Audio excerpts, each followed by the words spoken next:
Exes and podcast fans. Hey guys, I am so excited to be back with you guys today. I'm just excited to have an opportunity to share with you guys just another story, another one that hopefully people will listen to and finally get the hint that maybe some decisions they're making in their life might not be the best choices.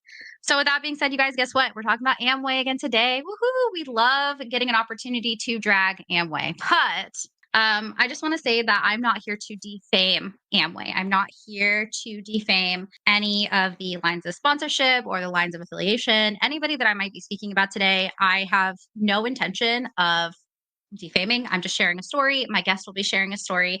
And these are all just opinions that are based on personal experiences. If you're 18 years old or older, hey, you're going to make whatever decision you're going to make. But I would highly suggest listening to some of these stories before you choose to join an entity like this.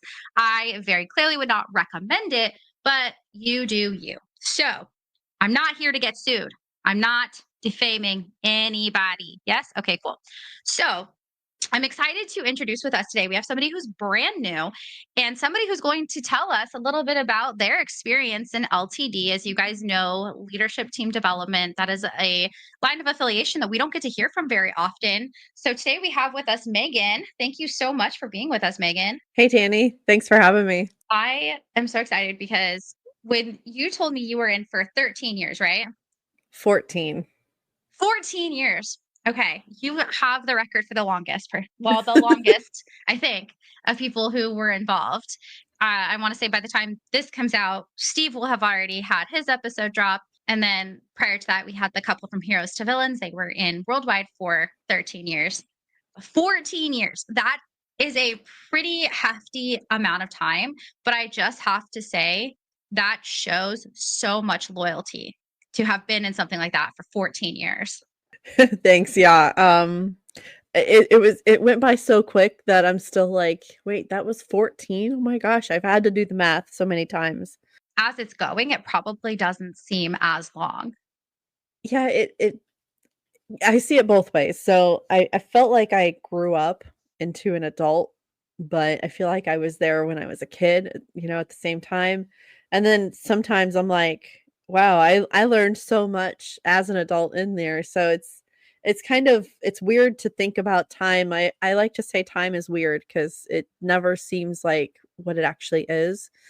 And it's never what it seems. So, I have notebooks that tell me just how long I was in it because I have a huge stack of notebooks. That because I was one of those diligent note takers, and I wrote a bunch of different things down. I still need to unpack that actually. So you still have them. Yeah, I have all of them, and I feel like there will be some really good. They used to say like, "Oh, maybe you'll get some nuggets at this conference and write those down." But maybe I'll get some nuggets that can help other people because part of what I am striving to do now that I'm on the other side of everything is use what I learned to help other people avoid going into that.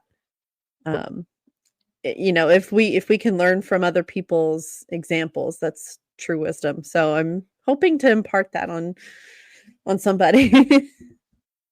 Yeah, I love that. But you're right. Maybe the golden nugget that you were going to receive will help somebody stay away Yeah. from these organizations. I love how they used to say that, right? You're going to hear that one golden nugget that's going to make you go diamond tomorrow. Mhm. Like Mhm. that's the one, but you have to continue going because you might not have heard it at this last function, but if you go to the next one, as long as you make it to the next function, you'll hear it there. But if not at that Yeah. one, then the next one. It's always the next one.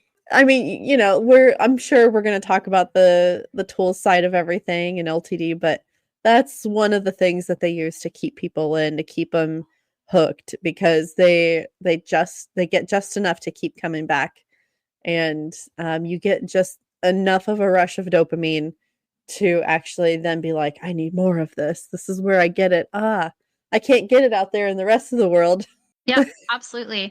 Which actually, you had said something before we started recording where on the outside world, who you are, either in Amway or on the tool side of things, nobody like that's nothing to them. Like you're not going to walk into a building and even announce like, "Oh, I'm a platinum in Amway." Like nobody's Yeah. going to care. But when you walk into that sort of an arena and you have even just the slightest bit of recognition, I can see how it would feel like you finally are feeling recognized for this hard work that you're doing, where the quote rest of the world is not acknowledging your hard work, as the Yeah. tools businesses would say. Right.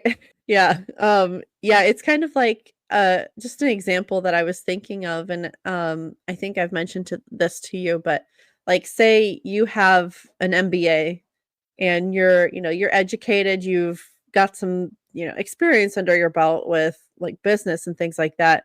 If you go somewhere and you're recognized that somebody knows you have an MBA, you have an automatic amount of respect that comes with that because you actually did the work. It's something that people recognize, okay, that took something and it means something in the real world. Whereas like if you are a platinum in Amway, you're only recognized there.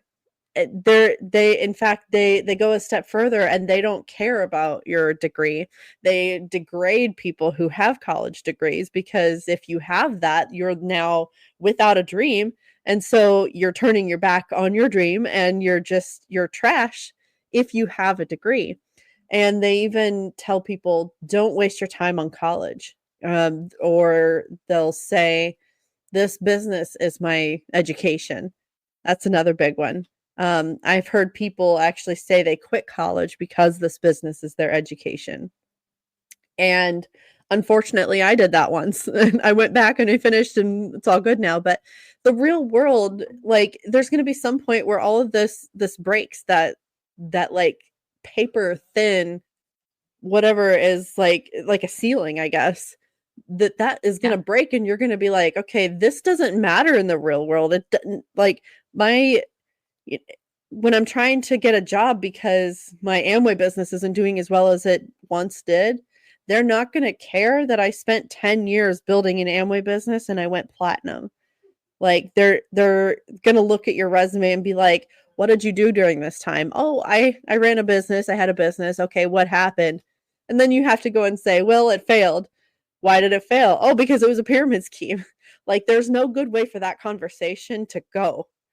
And so I have a theory that they do what they do to keep you trapped, to keep you locked in the system and always chasing more when they're also talking about people who are the ones chasing dreams in real life and doing something that matters.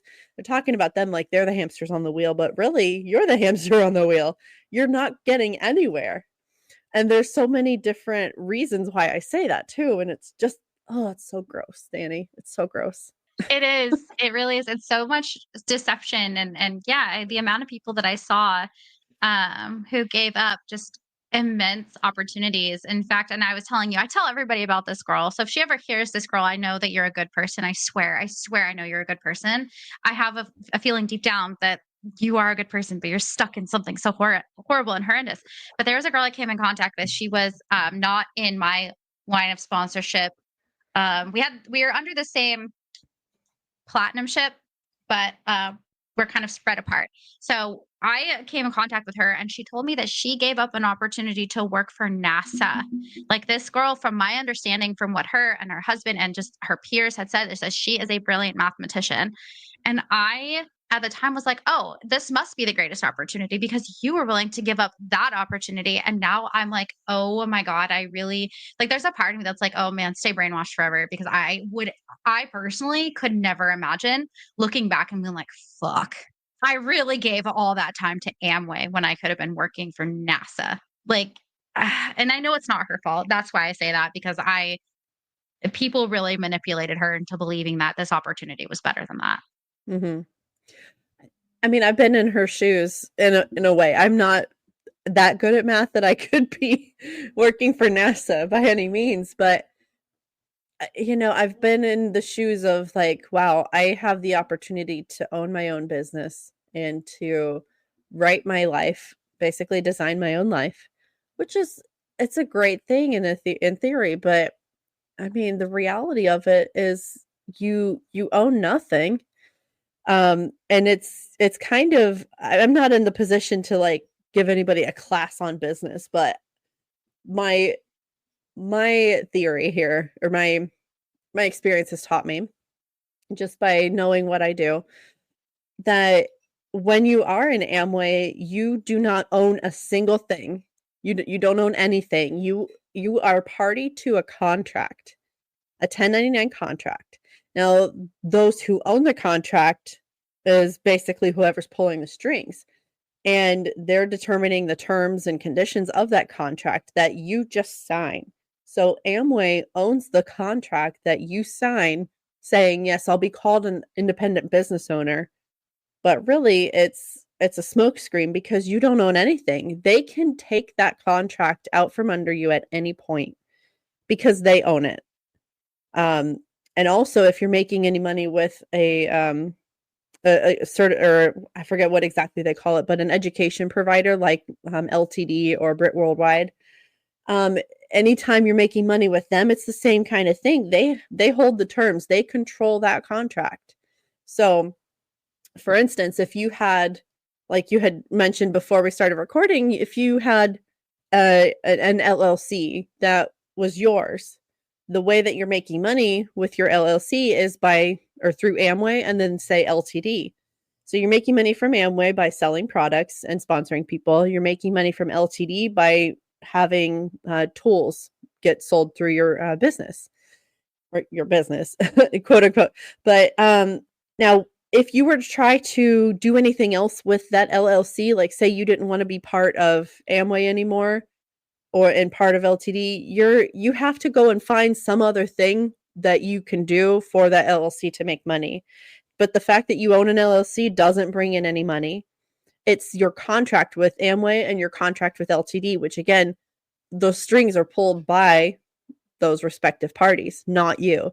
So you don't own that actual business. It's not a business. You're a contractor, which I don't understand how people don't get this, because if they are filing their taxes, then they are filing with a 1099, which is what Amway gives you. And that even if you're doing your taxes like online or something or with an accountant, they're going to basically file that under a contractorship. It's not like a business owner. You do have some actual what's the word? You do have some benefits like a business owner would, like you can write certain things off, but that's really as far as it goes. It's you don't actually own anything, but people they throw the term around business owner like it means something. And Yeah. it stopped meaning something once I figured this out. I'm like, that you own nothing. Like the girl who owns a food truck, like that I know, she owns a business. She's actually doing the work. She's, she filled out all the forms, she did all the things to make that happen. Yeah. People who own an Etsy shop, they own a business. They're making the products, they're selling all of those things, they're buying materials. Yeah. With Amway, you're just basically, you have the right to sponsor somebody, bring them in, and have them buy products under you. It's not the Right. same. It's not the same. And it's really a huge insult to those who do build businesses to say, oh, yeah, I'm a business owner too. Yeah. I think you make such a good point. Like, and you can never like tailor it to yourself. You can't change the products. You have to only sell what they're offering you.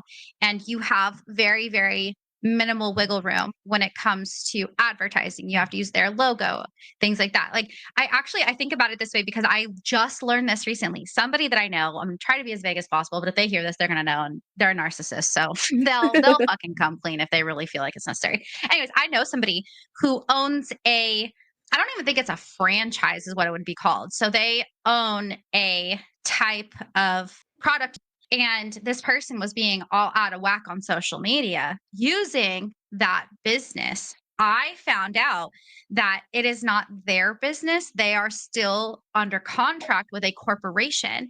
And so they cannot go outside of the agreement that they made with that particular corporation. And so the corporation saw that this person was being out of whack on social media. And I guess that person thought that they were more of a business owner, but I think they learned pretty quick that they're not.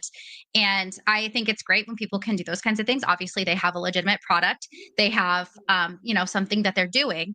but they're not independent business owners. They are in contract the same way that people are with Amway. Now, do I think what they're doing is a lot more legitimate? Of course. The reason why I say this is just because people who create their actual own businesses, they can go be out of whack on social media all they want to. They Mhm, can create their logos, they can say whatever the fuck they want, and they are not tied to the terms and conditions of an overhead company. And mhm, the moment you said that, I was like, oh my gosh, I know somebody who has a business like that. And then I was thinking about how little like flexibility that they actually have. Like, sure, they like it's them, it's their personality, it's them selling these things. Yes, they have to put money into it. Yes, they get a profit, but they're still never going to be the 100% owners. They are just a piece of the pie. And when I think of Amway, again, I never connected the dots, but now that I see it, it's like, oh my God, there's little flexibility. And I'm guessing, because this is the conversation that we're having now, this was probably never brought up to you when you had initially started when it came to joining Amway. no, not at all, and I didn't know a ton about business. I knew a little bit because at 12 years old, I had actually started my own business, and so, like, do you remember those, beaded lizards and beaded animals that people would Yes. make? Yeah, that's a Love those. true millennial thing there. Um, well, I had my own business selling those, and so I would just put those on the table whenever we'd go out to eat. I would sell a lot, and my mom gave me a loan to start up, and then I paid her back, and I was running a legitimate business, and so it's basically it's that principle. Um, Now when I fast forward to when I saw the plan, I got involved, it didn't dawn on me that it wasn't a legitimate business because I was thinking like, "Okay, there might be something that I don't know." I was 20 when I first saw the plan. And so there's something that I may not be considering. "Ooh, this looks nice. This is exciting. I have new friends. Oh my gosh," all of that. But they do all of these other things to take your mind off of the legitimacy or lack thereof of the business side of it. And so I didn't have a ton of business experience enough to know like this is sketchy. And Yeah. that's probably why they target 18 to 20-year-olds, my guess. It's very much. Oh, yeah, totally. And I love that you had that little business when you were 12. And I'm sure too that probably like at some point too, they probably learned how you were very entrepreneurial spirited. Like anybody who has that sort of mentality that they're looking for, that's a person who's sharp and that's someone that might be interested in what they have to offer. So you said you were 20 when you got involved. How Mhm. exactly did this come up to you? Because I know at this time there wasn't really anything like what now we have called the process. So what did that look like? Like who got you involved? Where did you meet them? And how did this all play out? Yeah, sure. So, I've listened to your story before, Danny, so we share a little bit of similarity there. It was a friend from middle school. Um, Hey. but this friend is actually a good guy, and we're still friends to this day. He's been like my big brother, and I appreciate good people. Um, but so we had been friends since we were 12, and one day, I think he's like 20 at the time also. He just messaged me randomly on Facebook and asked if I was looking for a way to make extra money, and I'm like, "Yes, of course." And, I was extra skeptical, of course, but at the same time, I wanted it all to be true. So, everything I heard, I took some time to actually, spend time around the team, and I took about 8 months to spend around the team before I was ready to officially get started, and part of that was because I was broke and I was a college student. I was like, I didn't have the money for startup now or at that point, and so now fast forward, it's actually free to start up for Amway right now, which is kind of funny. But yeah, at that time I didn't have the money to start, but I still came to conferences and came to meetings and everything like that. And so, um, but yeah, my friend got me started, and he was a really good upline too. He was always the kind that was like, don't spend more than you can, don't put yourself into a financial bind to hit a goal. It's just not worth it. So, not everybody has a good upline like that. I'm thankful that I did. But when it became time for me to leave, and I knew that it was right for me to leave, I met met up with him after a meeting, and I was like, "Hey, I can't do this anymore for many reasons." And told him about some of those reasons, and he's like, "You know what? I wish you were sticking around because then we'd be in the same boat together." And I was like, "Oh my gosh, spill the tea. What's going on?" And come to find out he was feeling a lot of the same things that I was. And it just it kind of put a cherry on top of a crap Sunday, to be honest. But it was helpful. But yeah, just a really good upline. His wife is the best as well. And yeah, so that's not everybody's experience, but A shout yeah. out because we love a good positive experience when it comes to, having. I love hearing that when people have good relationships still with the people that got them involved, because that shows such a genuine relationship, because we want to believe that the relationships that we're building are genuine. Of course, all of us know now that a lot of them are surface level. Mhm. And I'm kind of glad with Robert that it was service level, just because he's a piece of shit. And I have no qualms saying he's a piece of shit. So if you're out there, Robert, dude, fuck you. I hate you. Step on a fucking Lego every day. But I'm glad that you have your positive upline and that he wasn't a horrendous person and is actually a really good person to you and their wife. And it sounds like other people. Mhm. Honestly, it probably was somebody too that it wasn't hard to be around and like actually Yeah. fun to be around for so many years. And that's something that, people, when you think about being in a cult or like an MLM that, is a pyramid scheme. And if you haven't been involved in one, I know it sounds crazy, you guys, but at some point we are having the fucking time of our lives in these organizations. So before I go into like a honeymoon phase, did you know right away that it was LTD and Amway, or about how long did it take you to learn what the differences between these two were and that that's what you're going to be involved in? So I was so naive at first. Um, but back then the process was really antiquated. We had a video, and then there was around the time I got started, there was a meeting like say at a Panera or Starbucks that they would invite people to. I actually didn't go to anything like that. I saw the video that showed nothing and everything all at once. And then I went straight to the info session, which some may call a board plan or open meeting. And that's where I met a lot of people and then saw the business plan. And it comes with a side of love bombing for sure. But the business plan was actually saying that, oh, yeah, our supplier is Amway. And then all they do is supply the goods that we sell. And then our education provider is LTD. But they equated it to how McDonald's franchises have been set up. So like, yeah, McDonald's has McDonald's University. We have something similar. It's called leadership team development. And I'm like, "Ooh, the name sounds so good." And in my 20-year-old brain, I was like, "That sounds professional. I feel like I'm on the fast track. Oh my gosh, I have a leg up on the rest of the world," which is exactly how they want you to feel. Yeah. I love the Hamburger University reference. God, it's Oh, so yeah. cringy. It is. But it's so true, and they do. And what's interesting is after I left, I learned that Ray Kroc was not a good fucking dude. Like, yeah, he went and made Mm-mm. $1 billion, but he stole the name from McDonald's brothers. They can't even fucking use their own name. Like, fuck that Yeah. guy. I mean, shout out to their fries. They're really good. But like, you know what I'm saying? Like, it's interesting the analogies that they give. Um, Oh, you know what's funny too? In reference to what you're saying before, even when you own a McDonald's, you're still in contract with McDonald's. You can't go and have any differences. There's no Yeah. nuance to owning a McDonald's. You go to Right. Hamburger University and you're going to run it the same way every other fucking McDonald's does, because whatever they have works. Oh my God. Wow. The dots never connected until I just know. Me too. Me too. It's like any wow. franchise. That's crazy, but they do. They use this analogy, or sometimes I've heard, well, when we were in they started using multimillionaire university, Oh, and jeez. it yeah, and it's those cringy things, but they're big buzzwords when you're young and excited.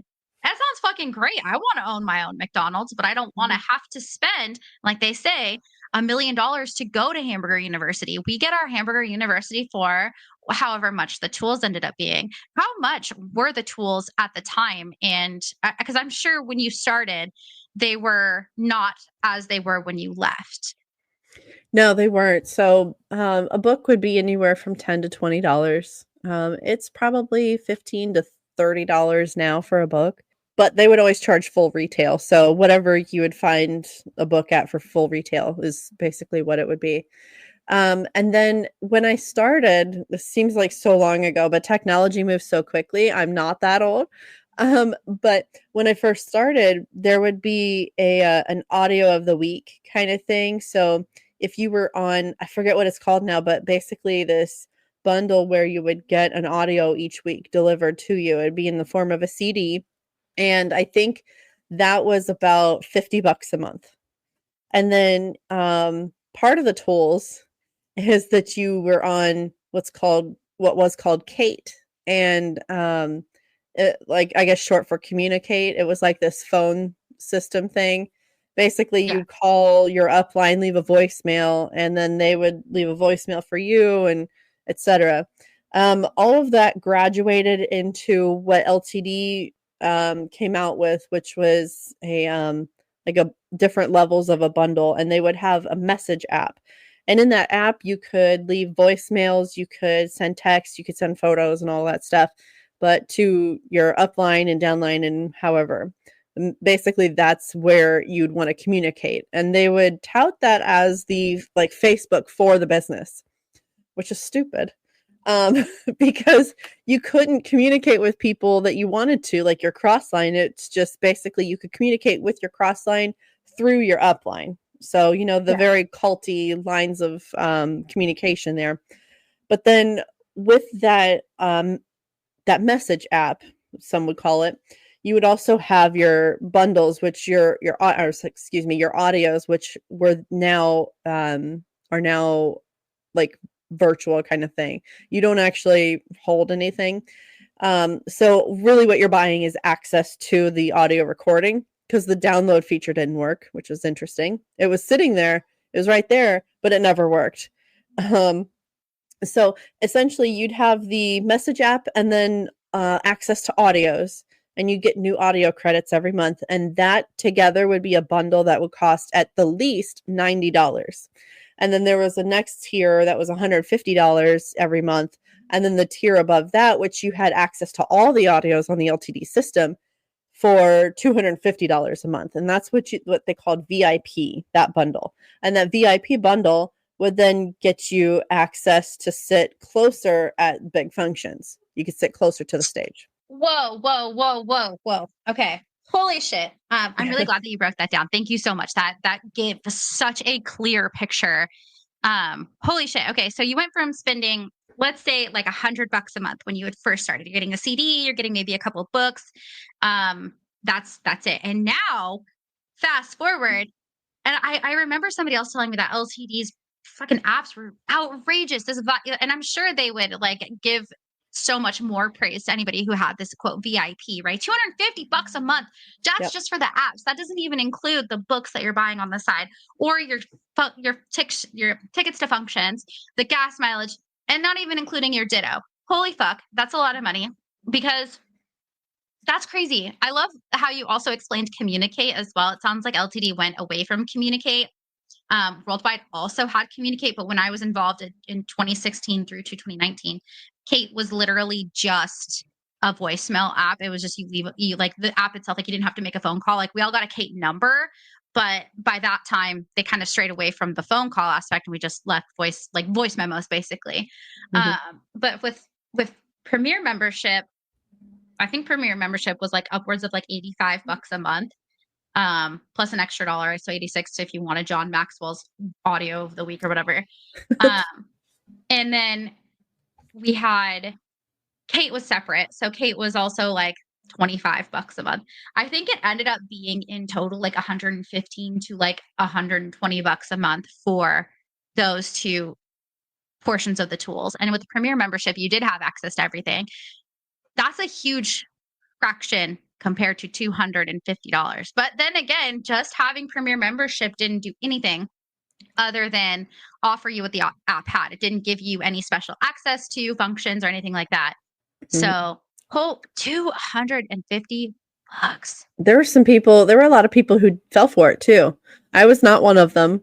For you. I wanted I wanted to there was a time where I wanted to get on that VIP bundle, but I was like, it's just I never pulled the trigger. I didn't feel right. Now looking back, I'm really glad.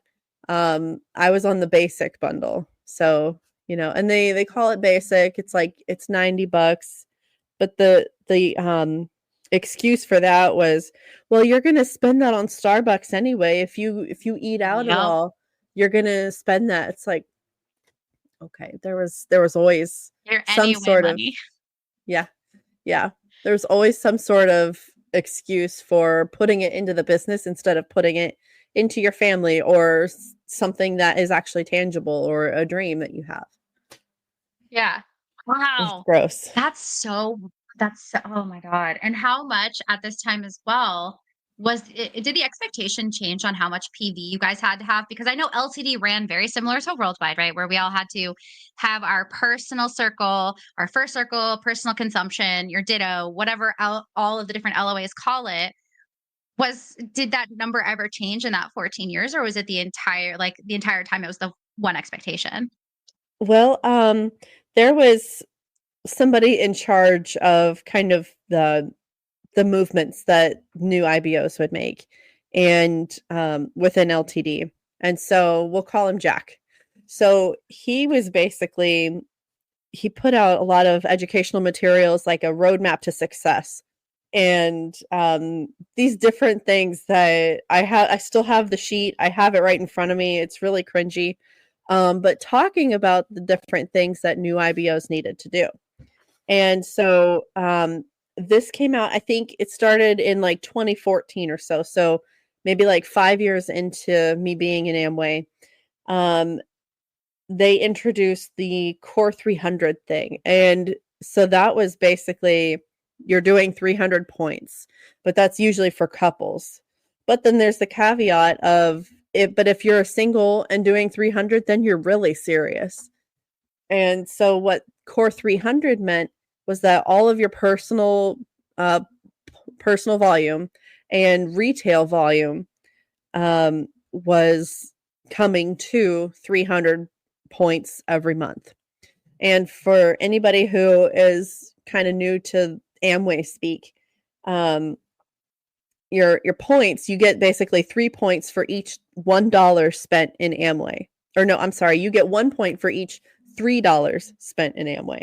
So in order to get to 300 points, there had to have been a total of $900 spent in your business.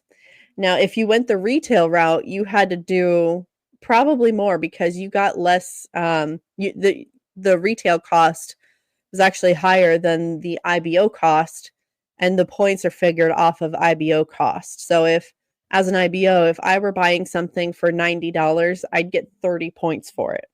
But the customer would buy that same thing for probably about $120 and I still only got 30 points for it. So essentially, Jack, this person that I'm speaking of, who did a lot of things to gaslight the newest people, and he's like second in command in LTD. He put out this literature about a roadmap for emerging leaders, and then that's when really everybody started grasping onto the concept of Core 300, especially for singles. So the expectation when I first got started was you have to do 100 points in order to make any money through Amway. But if you do 150, you're going a little bit above and beyond. It's a good thing. But then when this Core 300 thing rolled out, there were people ripe and ready to put their nose firmly up their upline's butt and be like, "I'm going to do 300. I'm just going to get it done." And I mean, Yeah. it worked. The marketing of that worked because a lot of people were doing that, and unfortunately, I was one of them for a while.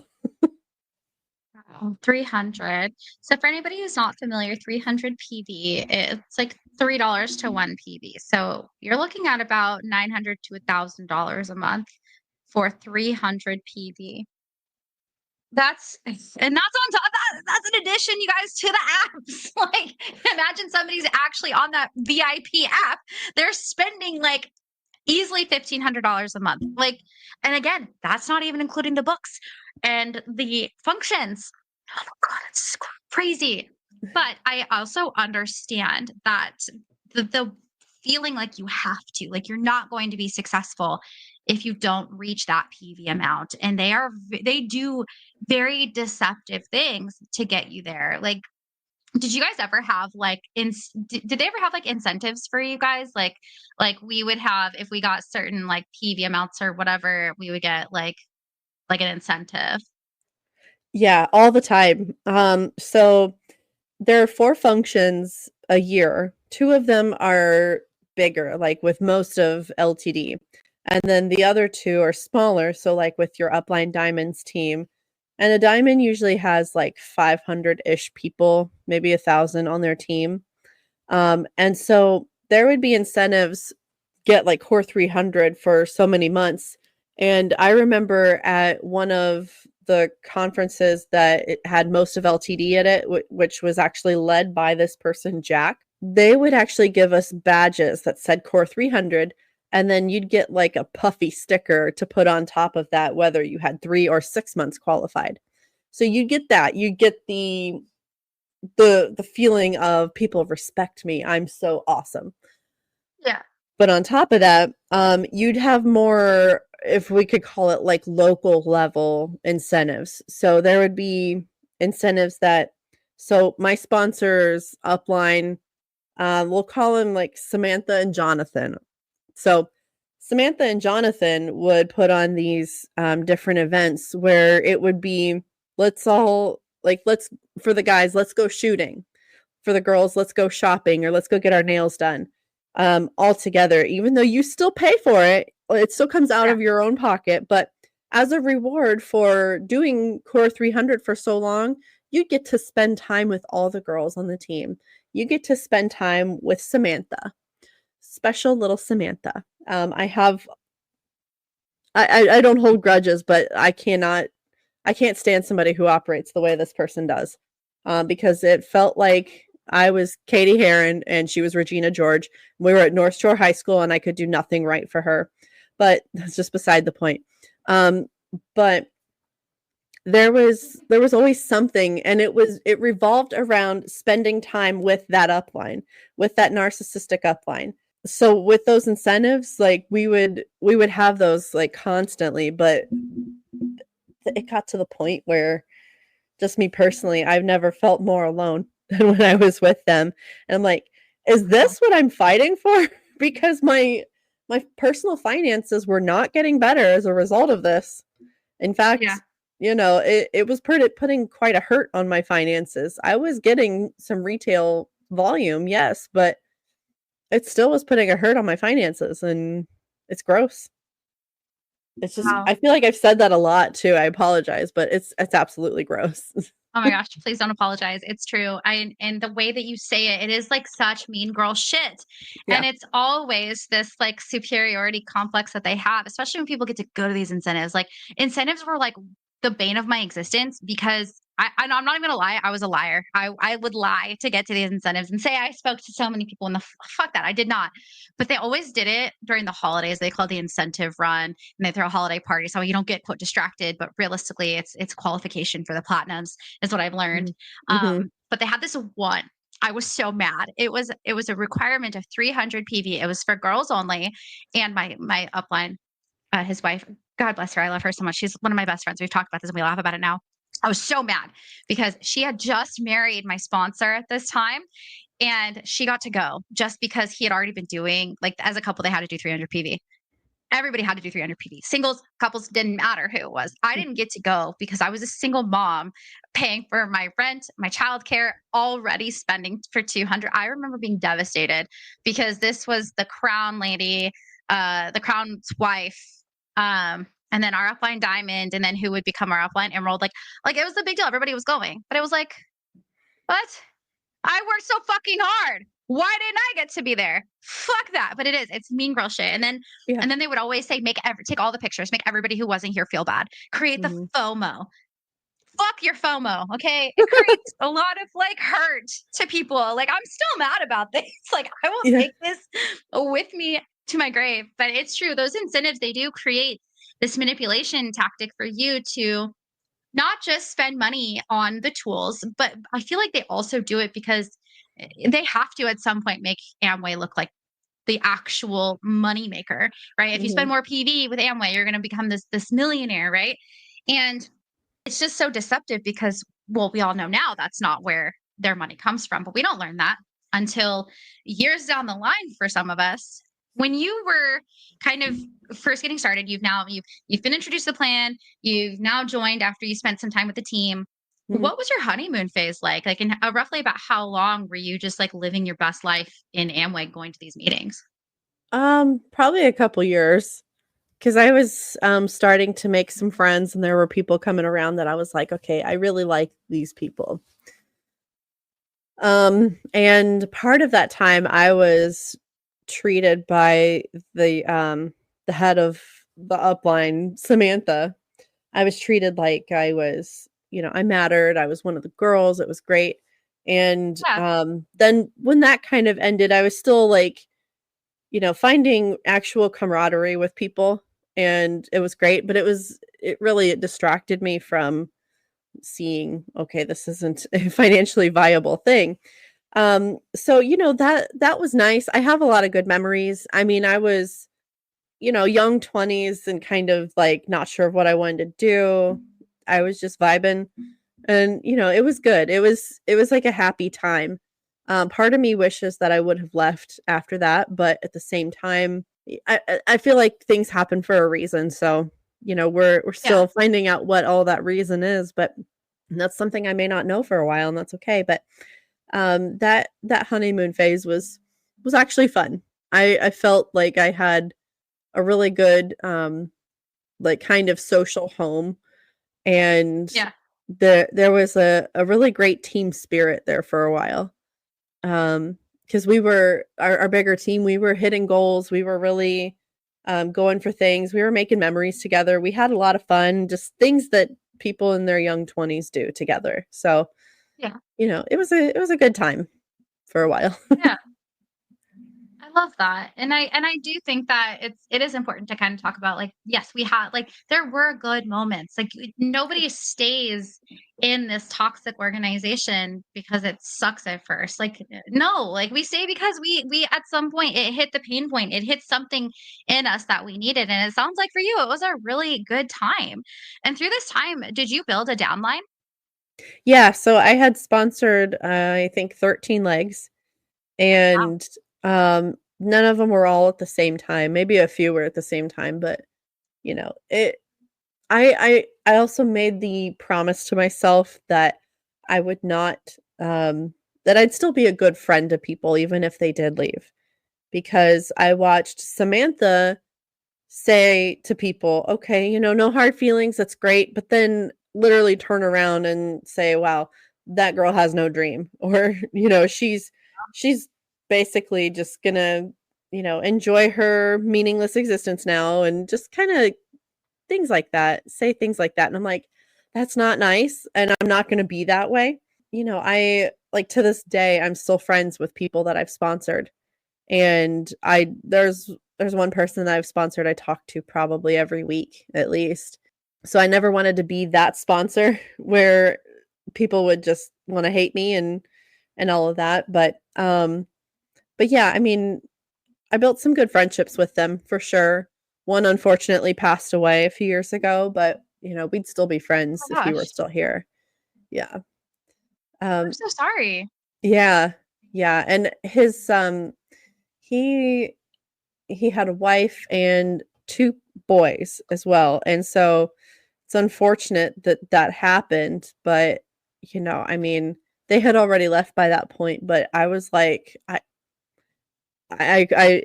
still felt it, like, I mean, we were still friends even though they left, and, I still was, affected by that, and I can only imagine what, his widow's going through, but But yeah, so I mean, I'm still friends with people, and a lot of them, when I had told them that I had left, they were like, "Good for you. I'm so glad. I'm so happy." And, we're just enjoying our freedom now. Right, right. And I love that. I do. I think it's great when you hear that people like actually took those relationships seriously. And I wish that more people, I wish I could say I was that way. I was not. But I'm glad that you may not only maintain the relationship with these individuals, but you know have these great relationships with the people who got you involved.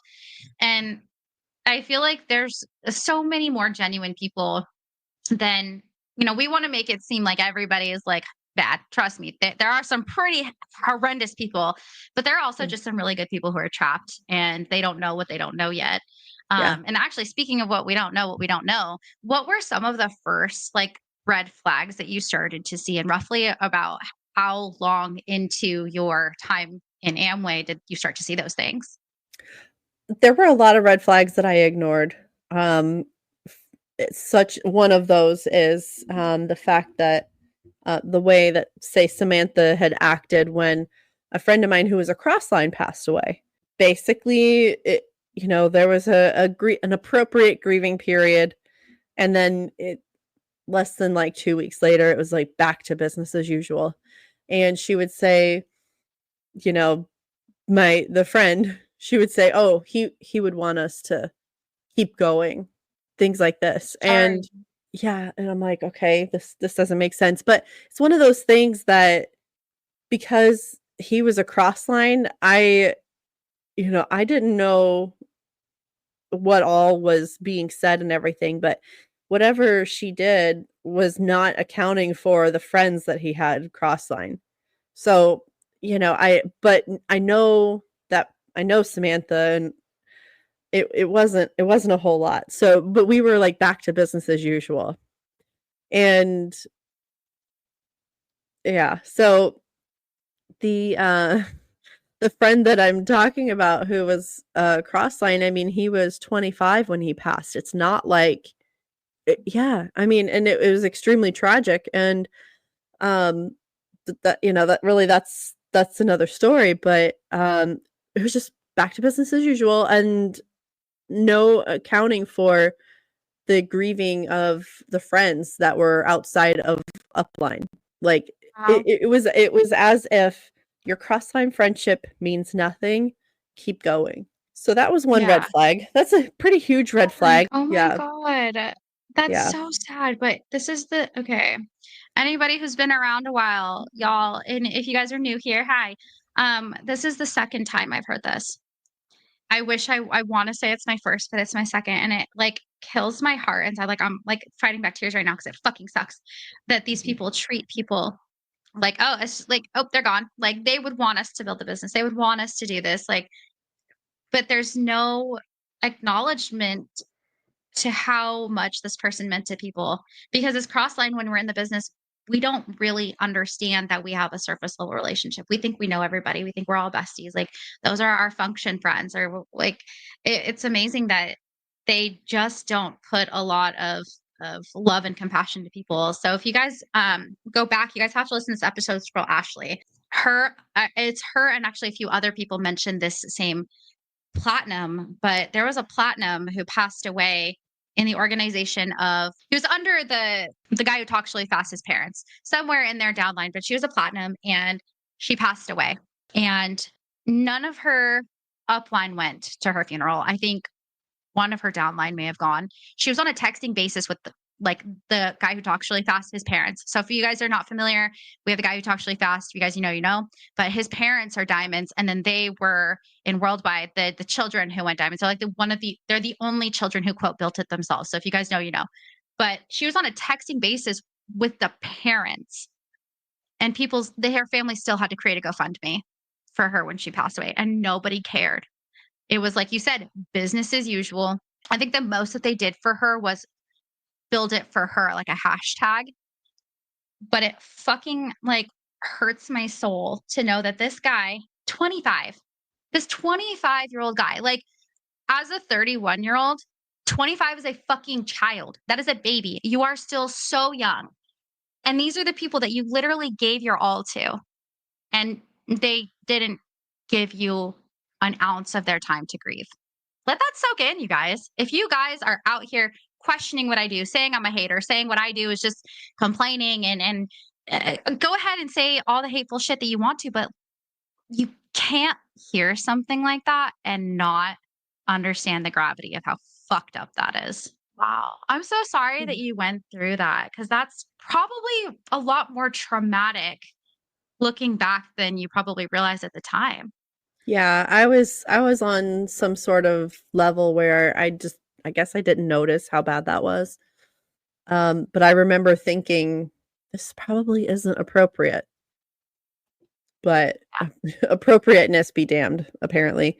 But it's actually part of what contributed to one of my downline leaving because when I talked to her about it, she was like, yeah, it was just the way that Samantha handled that. I was like, nope, this is disgusting. I'm out. I can't do this. I don't want to be Yeah. around her. And it's not just about Samantha, it's a systemic problem. But that's Yeah. why people like Samantha do so well in these kinds of things because it's like any personal stuff that you have going on, put it to the side because it doesn't matter. It's not Amway. It's just like you said, you give your all to it. So, whenever the business betrays Samantha, it's kind of like, well, you've already run all of your true friends out the door, so what's I Yeah. don't wish any harm on anybody. I hope that Sure. she and her husband Jonathan are doing fantastic. I wish them the best, but you do get back what you put out there. Oh. It's gross. So that was one huge red flag that I didn't realize how And traumatic that's just the that first was. one. Yeah, that's just the first one. I'm like, I'm sorry, I'm laughing. Like, I know that's not an appropriate emotion, so I apologize. It's just like, No, you're fine. it, it's like, that's the first one. Mhm. And that's just a precursor to what was more than enough for you to see that this is so fucked up.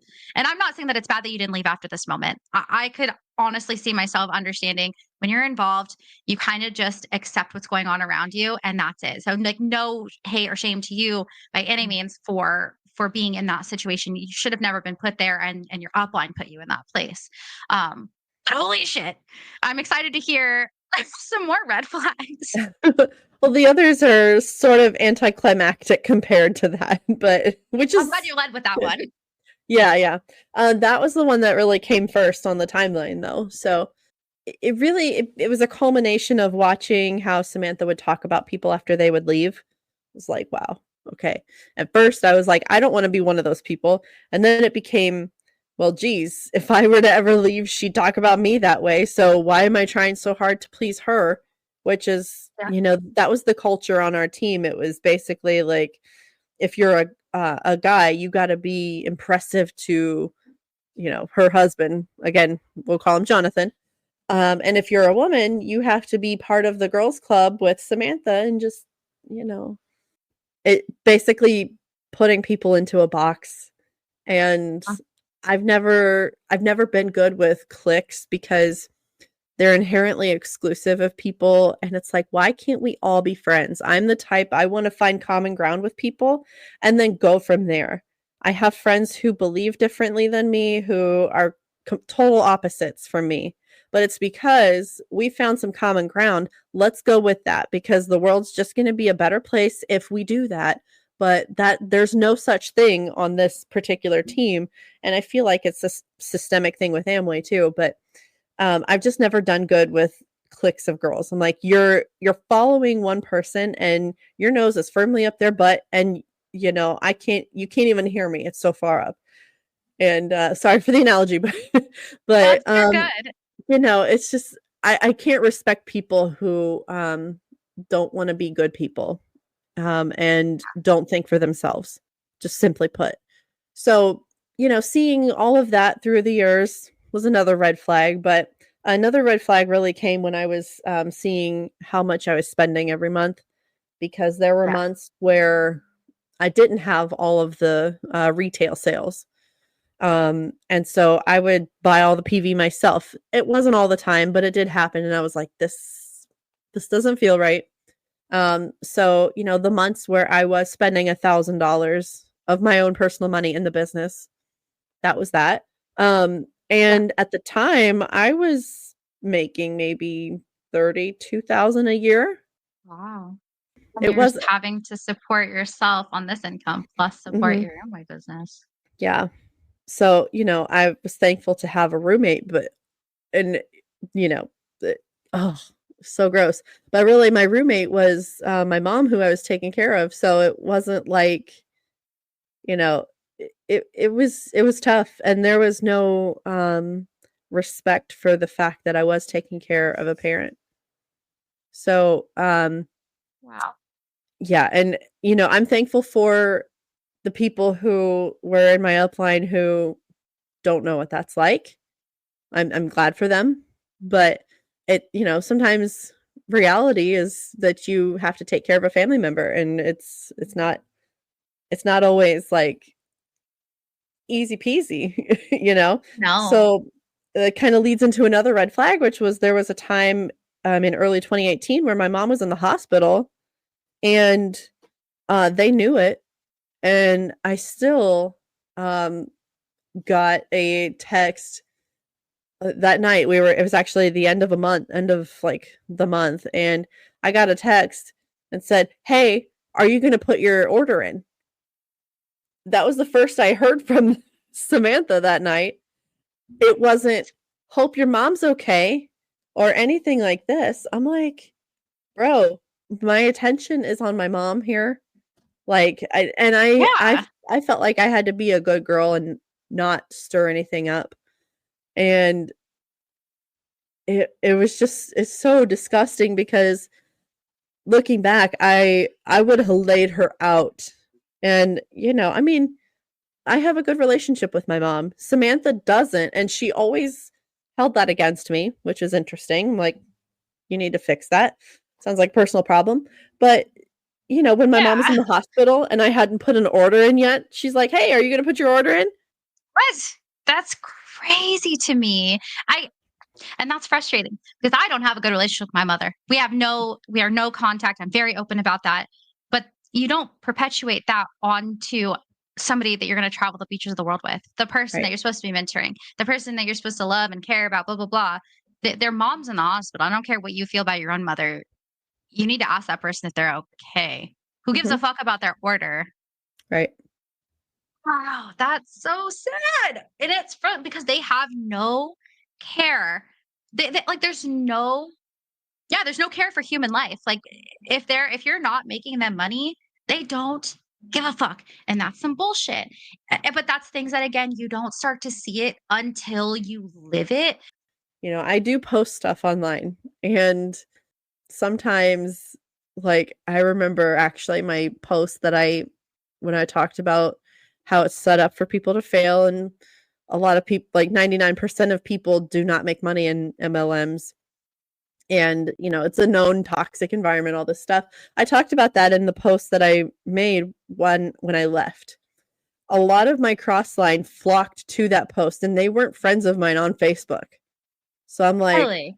"Okay, somebody's talking."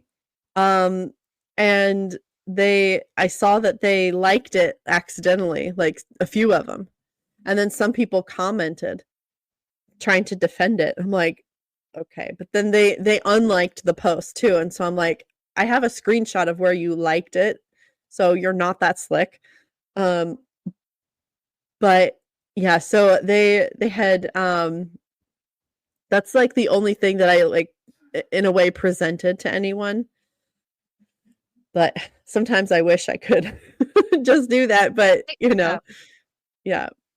You know how it goes when you leave, they're not allowed to talk to you anymore, so, yeah, I did send a very informative video to one of my gal pals, and, she never read it, and she unfollowed me, and then another girl who didn't know that I left, I had actually taken a picture of so I'm a lip gloss girl. I love lip gloss. And so one day I found that I had 9 lip glosses in my purse, and I'm like, "Wow, this is a record for me." because I forgot that I put them in there. And then I took a picture of it. I put it on my story. I thought it was funny. And this girl who I was friends with was like, "Hey, do you still use the Amway Artistry Light Up lip gloss?" And I'm like, "No, actually, I left like a year ago or so, whenever it was." And so she was like, "Oh," uh, actually, she didn't respond. But then I told her, like, "Hey, you're still allowed to talk to me. I'm still a human." And she then unfollowed me. And then I sent her a message that said, like, really, I had higher hopes for you. I thought you'd be a better person than to just, cut ties without any communication. But just so you know, Wow. that's the kind of culture you're hooked up with. And, of course, nothing. But it was just yeah, it's just stupid. It's stupid. So people have seen some of the things I've posted, and I've seen that they've seen it. You are the voice that hopefully they're bringing back to their upline. When you start to question things, and you had said this before we started recording, and I thought right now would be a great opportunity to kind of throw it in here. But when you start to question things, or when you start to speculate on things, they have responses for those things. What are some of the examples of things that you have? Because I feel like this is such a good piece of one, it's a huge red flag that they do this. So I feel like it's relevant to the topic, but two, it's also hilarious, kind of looking back on the things that they would say. Oh, yeah, I mean, I feel like there was one for everything. So, if someone says, um like someone out in the world says about you as an Amway IBO that you're brainwashed. Well, yeah, I needed to clean my brain. Now I know now I know what it takes to succeed, and I don't have the distractions of the world going against me anymore. That's just one. Like, why are you spending so much in that business? Well, I have to invest in my business. Any business that you have, you're going to have some level of investment. Why are you buying so many books or audios? The best investment is in yourself, which I actually do agree, but it's completely misguided. Another one, why are you not coming to family events? Well, I'm building my business so that I can be there for all of them later. It's true. Why? Yeah. Why are you not buying groceries? Like, there's nothing in the fridge. Well, we have bars and drinks from our business that actually pays us to use them, which is such a farce because you're still paying for those things. You're paying so much. Um, and people, for a lot of them, like an Amway IBO, one marker of an Amway IBO is an empty fridge. Um, because they're not Yeah. buying typical food usually. Um, yeah, and I mean, there are probably more. I'd have to think of it, but it's just like if somebody were to, bring some of that up, I'm like, oh yeah, it could be right there. Yeah, yeah, like almost like a trained media response, Yeah, a way completely. to totally deflect from what they're asking because you're not answering the question. You Mhm. are giving almost like a politician's answer where it's like, well, I'm doing it for this reason. Okay, well, that's not what I asked you, but okay. But it is true. And there's so many other things. So we're at over an hour now. And I know that there were so many other things that you wanted to talk about. It sounds like we're gonna need a part two. Sounds good to me. Let's do it. I'm excited because you were talking about so many of the other things that like I'm just so intrigued by, like the religious manipulation. Obviously, that's going to take a huge portion of time because I mean anybody who understands more of Christianity than I do, because my understanding is very, very minimal. But I love learning about all of the things that I was terrified by because of these leaders, only to learn that that's not actually how it is. And so, like, I have a much better understanding and appreciation for Christianity because literally almost, I would say 99% of the people I talk to, they're the ones who are like, no, no, no, like we're not actually like that. So I'm excited to be able to get into that. Yeah, definitely. And there's I know we'll have to talk about the what they call the Amway rule in the legal field. That's Oh, that's a yes. fun thing. That's something well known in the legal field. We'll we'll talk about that.